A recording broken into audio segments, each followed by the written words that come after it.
या समाजातील साहेब, गरिबांचा दाता आणि अनाथांचा नाथा चला माझ्याच घरात येऊन मलाच या या प्रणय श्रीवास्तवला धमकी देऊन गेलाय. आता बघ बघ सगळं तुझ्या आयुष्यात कसा चक्रीवादळ निर्माण करत होते.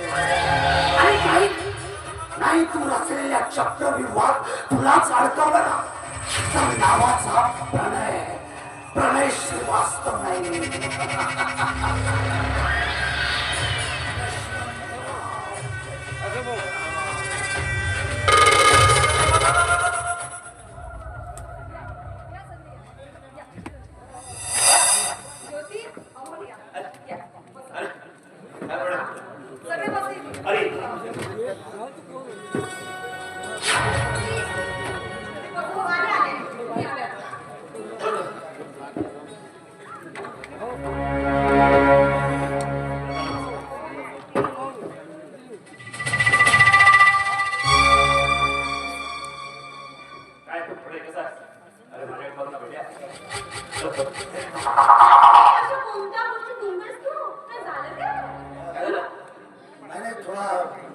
टेन्शन मध्ये होतो म्हणून. अरे कसला टेन्शन लेका, कसला टेन्शन नाही सांगू प्रणय.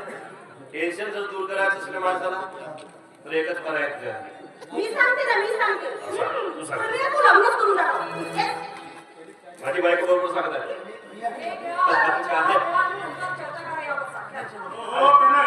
बरोबर आहे सुनबाईचं. एखादी सुंदर अशी मुलगी बघून तू स्वतः तो उलटवून घे आणि त्याला सुद्धा एखादी घरंदाज मुलगा बघून तिचं सुद्धा उलटवून टाक. नाही हे बघा, एवढ्या लवकर मला लग्नाच्या बंधनात अडकायचं नाहीये. अजिबात लग्न तुझी बहीण आयुष्यभर लग्न करणार नाही. हा ब्रह्मचारी राहणार काय बोल. येणारी वेळच ठरवेल हे सगळं काही. हे कोणाच्या नशिबात काय काय रचून ठेवलंय ते नाही. आणि हो अमोल आणि ज्योती, तुम्हाला भावी आयुष्यासाठी माझ्याकडून खूप खूप खूप खूप खूप शुभेच्छा. थँक्यू. पण मला एक गोष्ट नाही कळली की ही ज्योती तुझ्या कशी काय प्रेमात पडली. बरोबर आहे तुझं. काय म्हणजे माझं नशीबच समजतो. म्हणजे माझ्या जीवनात ज्योती आली आणि हे सगळी काही पुण्य जर असेल तरी अनिताची हे सगळं काही तिच्यामुळे घडून आलं आणि तिच्यामुळे शक्य झालं. आणि तुला देखील थँक्यू. मला एवढी सुंदर बायको मिळाली.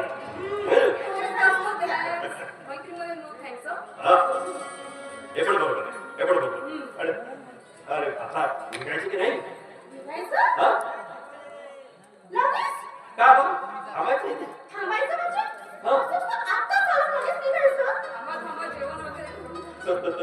काय बोलायचंय तुला तर मग बोल बाबा. काय महत्वाचं बोलायचं असं तुम्ही बस. काय दादा तुला काय बोलायचं.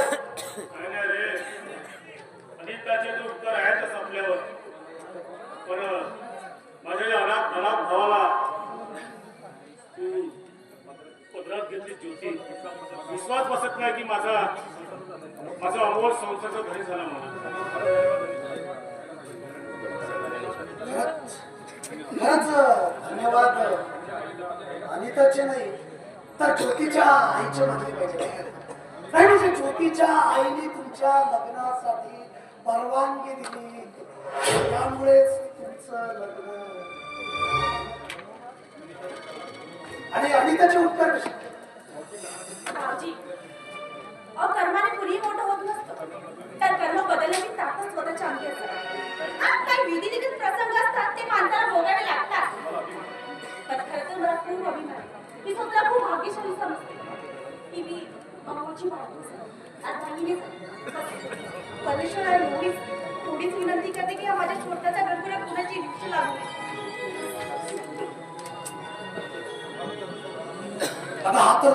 हा तर तुझा विश्वास झाला ना परमेश्वरावरती. पण आता येणारा सुरुवातीचा काळच खरा ठरवेल की आपल्या आयुष्यात काय येतंय आणि काय नाही. आणि माझ्या बहिणीचे उपकार मात्र विसरू नकोस. हे काय बोलत आहे? अच्छा, म्हणजे आम्ही जर विसरलो तर तुम्ही आमच्या संसाराला मदत करणार नाहीस का? तसं बोललं नव्हतं. तर त्याचं असं बोलायचं, त्याला असं बोलायचं होतं की तू एवढ्या लाडात वाढली आहेस, या श्रीमंताची मुलगी आहेस. जर काही अडचण आली तर किरदार मनाने प्रत्येक संकटाला मात देण्याची स्वतःवर हिंमत असेल ना, बस हेच सांगायला बस. दुसरं काहीच नाही.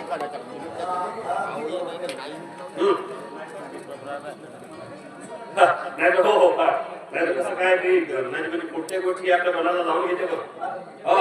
हो कुठल्याही गोष्टी मनाला लावून घेते आणि घर डोक्यावर घेते.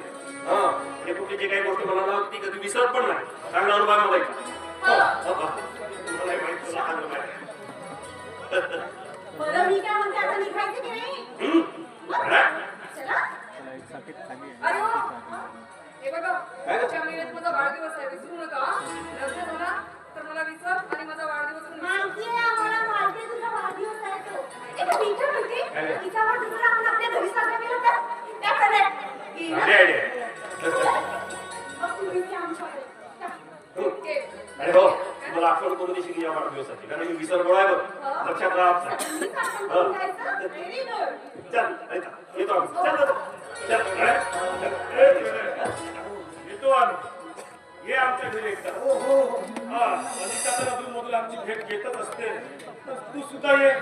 आमची भेट घे, आमच्या घराचं म्हणजे दर्शन घेण्याकरता. मोठा माणूस आहे, त्याला वेळ नाही भेटत.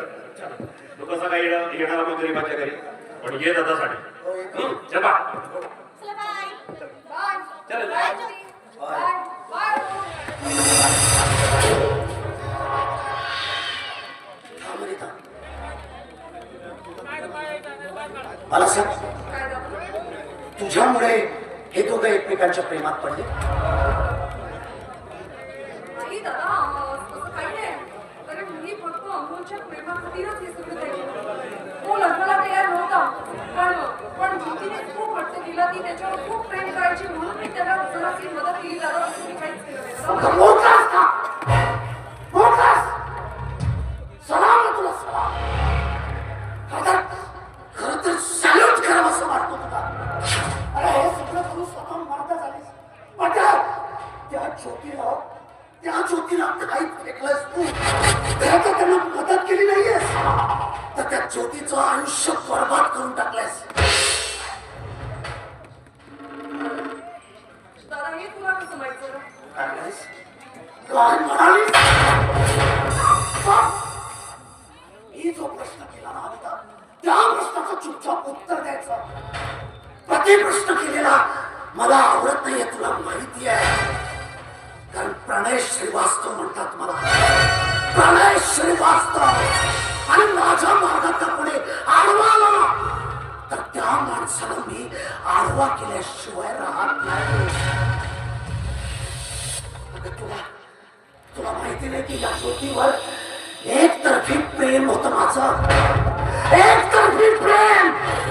पण त्या एकतर्फी प्रेमाचा असा करकचून गळा दबलायस तू. आता माझी बहीण नाही तर माझी वैरीण निघाली आहेस.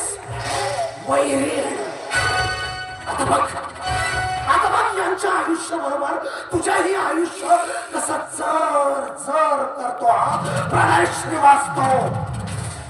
कारण जेव्हा होतो ना सूर्यास्त, तेव्हाच जन्म घेतो हा प्रणय